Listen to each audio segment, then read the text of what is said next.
What's up, Roxstars? It's Rox, and I am coming to you today with the review for Love and Hip Hop Hollywood Season 3. The reunion part 1. This is season 3, you guys. I got so many shows in my head. Normally I like to watch the reunion twice just so that I can kind of get the lines down of what the people said, but I didn't watch it twice. I don't have the lines. I don't remember exactly what people said, so there will be no impressions. I have to give y'all the warning because I know y'all be looking for it, but fuck, it's a reunion. Hell, we done already been through all of this. Why I need to say it again? As the reunions go, we talk about what everybody had on, starting off with the host, Nina. I thought Nina looked really good. I think Nina is a really good person for this job. I think Mona did very well in placing Nina in this position. You can tell that she watches the show, and she definitely asks the right questions. I don't know how much control she has over everybody. I mean, they seem to respect her, but that episode yesterday, I was just like, girl, they are screaming and yelling and talking all over you. Usually she has a better time, but it was just a whole lot, you know. Obviously, Brandy had a bone to pick, and she was not going to let that shit go. But yeah, getting back to how everybody looked, I thought Nina looked really cute in her lemonade dress. I thought Monice looked, I mean, it was overdone for something like this, but I thought Monice looked really pretty. I thought that her dress was nice, and I thought that her hair looked pretty, and her makeup looked good. And she usually looks very good on the reunions. Brandy, she just looked like she was, I was like, this is not like reunion wear, so I didn't see anything too impressive there. I thought Nia looked nice, considering she didn't even have a storyline all season. I was surprised that she was even there. Nicki looks like Nicki always does, jammed up in her fucking clothes, titties way too big. Big lioness hair. She's just everything when I look at her, she just looks so weird to me, her face, and it was odd. And then Tiara, I just need Tiara to get some better wigs next time. If there is a next time for her, just like, I don't know why, it just seemed like it was sort of thin but full, if you can get that same effect. Like, I don't know how to explain it, but it was wrong, you know. But what she had on, what did she have? I don't even remember what she had on, but it must not have been all that impressive. Masika, again, huge, big hair, but I thought Masika's dress was cool. From what I can remember, it was lacy, right? That was pretty much it. The guys, you know, the guys are never nothing spectacular. Okay, Ray J with his house shoes on. He's such a nigga. If I forgot anybody else, then I guess I'll talk about them on the next reunion video. But for now, that was pretty much it. Who was y'all best dressed? Who was your worst dressed? Y'all let me know what you thought. Okay, but getting on to the show, we start with Monice and Fizz and the fact that they have this strange living arrangement. I'll never understand Monice and Fizz's relationship. It seems very different than just a co-parenting, we just homies kind of thing. But I don't feel like it's a fucking kind of relationship, but it's just something else. Nina asks Nia, would she do anything like this as far as letting Fizz stay there with her? She says no, she wouldn't do anything like that. But Fizz and Monice, they have a different kind of relationship, just like I said. Okay. Plus, Monice is gay. What about Nicki? What exactly was going on with Nicki? I mean, Nicki has such a fucked up bad attitude the whole entire time. Like, she was just mad. First of all, nobody even took their relationship seriously. I never thought that Fizz and Nicki was anything serious. So I guess that she just was gonna jump completely into this role and she was going on and on. She started arguing with somebody in the audience, and then she's like telling Nina that, she's a boss bitch, and Fizz is, a nobody, basically having to sleep on somebody's couch, which is actually kind of funny that, you're supposed to be having your shit together, but you stay with Monice. Of course it was for the show, I know that, but it still makes Fizz look like a bum, because it's like, why you didn't just go get your own place, trying to do this whole co-parenting thing. But yeah, I couldn't figure out Nicki's thing. She was molded though, okay, because everybody was just laughing at her, okay, and the fact that she was trying to be so smart mouth, it just backfired. I couldn't figure it out. Then they get on to the whole thing of ganging up on Monice. Now, y'all know Monice is not my favorite person, but they were ganging up on her because it's already just asked and answered. We've been through this a million times. Monice said the reason why she did what she did is because they talked about her motherhood at the last reunion, which they did jump in and they had no need to. So then Monice retaliated, okay? And then Brandy retaliated again with the tape, you know, Princess. And so it was just like all this back and forth shit. You know, I was just like, why are we still going over this now? Like I said, Brandy had a serious bone to pick. She was pissed. It was definitely a whole bunch of the barking and the yapping, but nobody could get that girl to stop talking, and I guess it's because they were talking about her baby, okay? And you know, Mama Bear always wants to protect the... excuse me.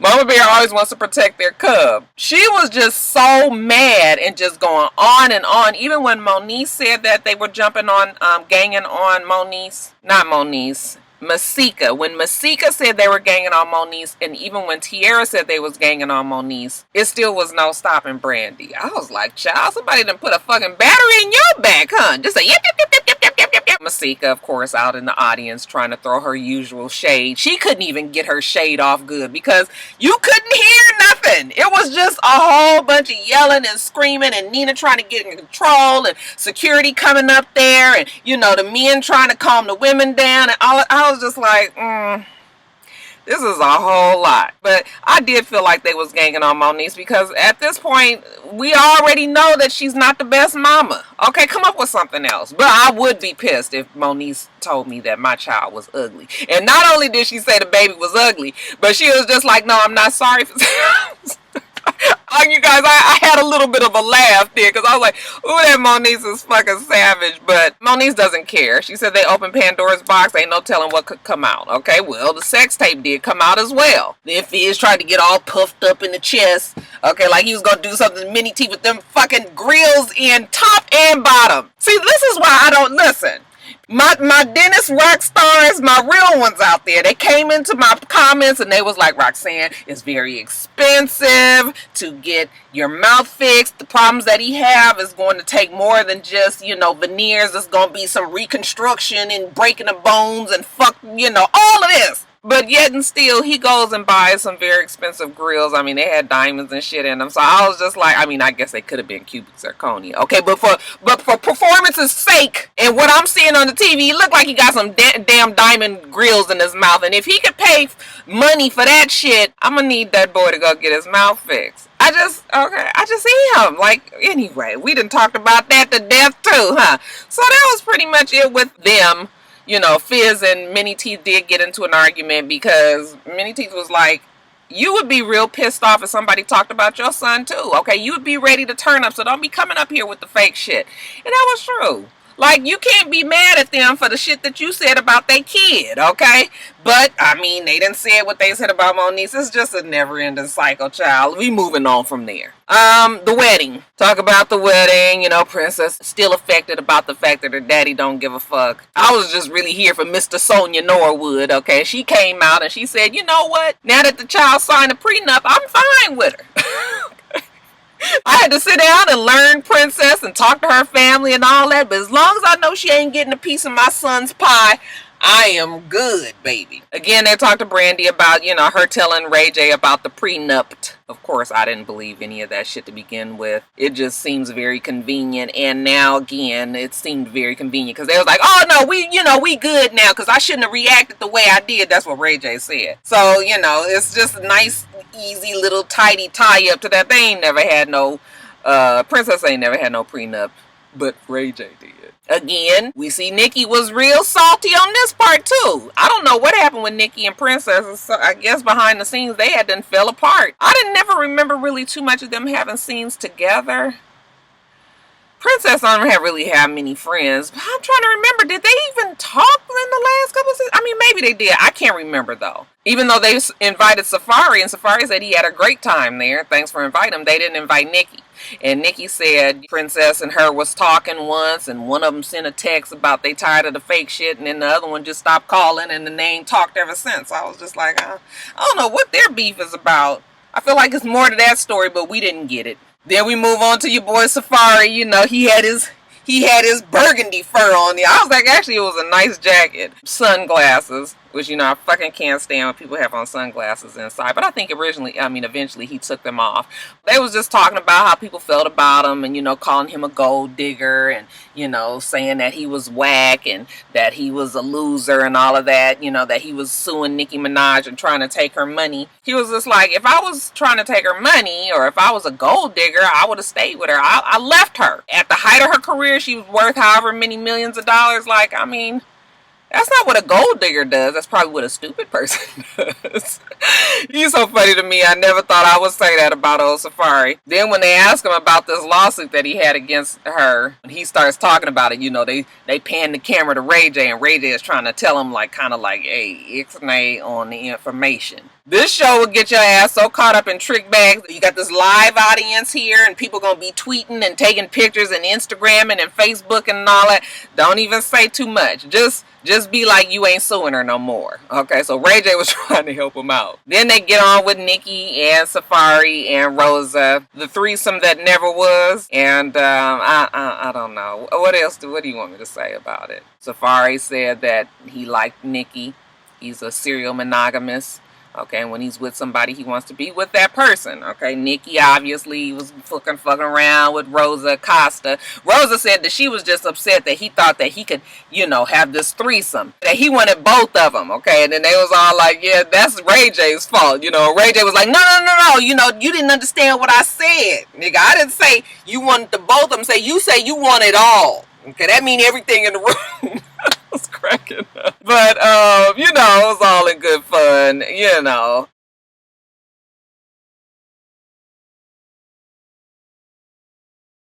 I hated seeing that slick ass Jason Lee up there. He gets on my fucking nerves, okay? And then he gonna just very quaintly just drop a little bomb in there that Rosa Costa and Amber Rose was dating. Okay, now I didn't know that. I don't think it's that big of a secret because Amber Rose has said, you know, that she was bisexual or whatever. But it was just like, you could tell that Rosa was uncomfortable. She was just like she didn't know he was going to say that. I said, that nigga always got something to say. He get on my fucking nerves. Somebody need to beat his ass. For whatever reason, Mona liked him, so I guess he protected. What else?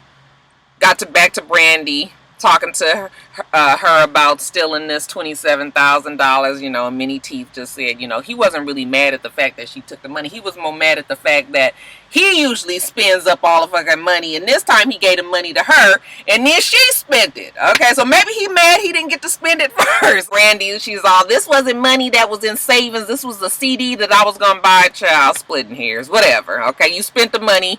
You lied about it. That's what you did. Okay, they asked a few people if they would have done that, if they thought that was cool, and everybody said no. I'm now seeing that they ask everybody because they want to inflame the panel. Okay, so you ask a motherfucker whose opinion you don't even want or care for how they feel about a certain situation, and then that starts an argument, and then the rioting starts, and then it might be a fight, and then security has to come and all of that. So yeah, it's definitely a plan to the way they handle things on this show. Then lastly, we get to Masika and her story with Willie Wop. Okay, it's changed. And even though we all knew that it was a one-night stand, that she made it clear they got pregnant on the night that they made that album, that one song that they have together. Now she's saying they dated, and that was a relationship. I was like,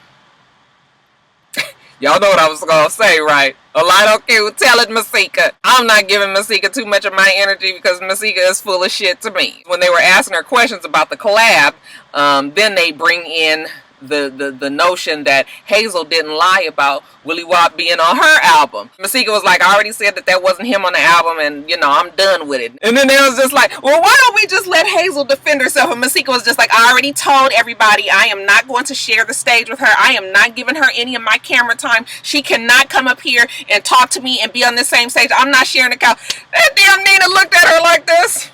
She said, everybody welcome Hazel. Oh, it was just like, it was the funniest fucking shade. Because, you know, at that time, Nina was a direct extension of Mona. She looked at her like, bitch, who you think you running around here? You ain't running shit. You better hope you can come back next season with the shit. You ain't got nothing going on but that damn baby. I shouldn't say damn baby. The baby is beautiful. Okay? But I'm just like, you know, don't nobody give a fuck if you want to share the camera or not. That y'all, that Hazel Lee came out With her coked up self, I do be feeling like she might be on something. She just be too bodied all the time, okay? But she came out and she took off her fur and she walked up to Masika, and you know, Masika stood up and then it cut off, and I was just like, probably ain't shit gonna happen, okay? I don't even know who is the #1 character on this show. I guess it would be Ray J. Mona usually has a favorite girl on her shows that she really loves and protects, okay, because New York is Yandy. Atlanta was Jocelyn, but I don't know what's going on with Jocelyn now. And then now we have Hollywood, and I don't know what woman is really her favorite. So that's why I say it's just Ray J, but that was basically it, y'all. I'm sorry. Next week I'll get the impressions together, but I told y'all we was being audited. I got shit going on at the office, so gotta get back to work. Tell me what you thought about the first part of the reunion. It wasn't nothing. It was the same standard reunion fare, right? All right, you guys, let me get off of here. Go get my food from Panda and then take it on back to work. Okay, you guys, make sure you rate, comment, and subscribe to the channel. I'm itsrox. The channel is for itsrox, and everything else I do will be in the bottom bar. All right. Undergarments showing and shit. I hope that you have a wonderful rest of your day, and I plan on doing the same. Till next time, Roxstars. Bye.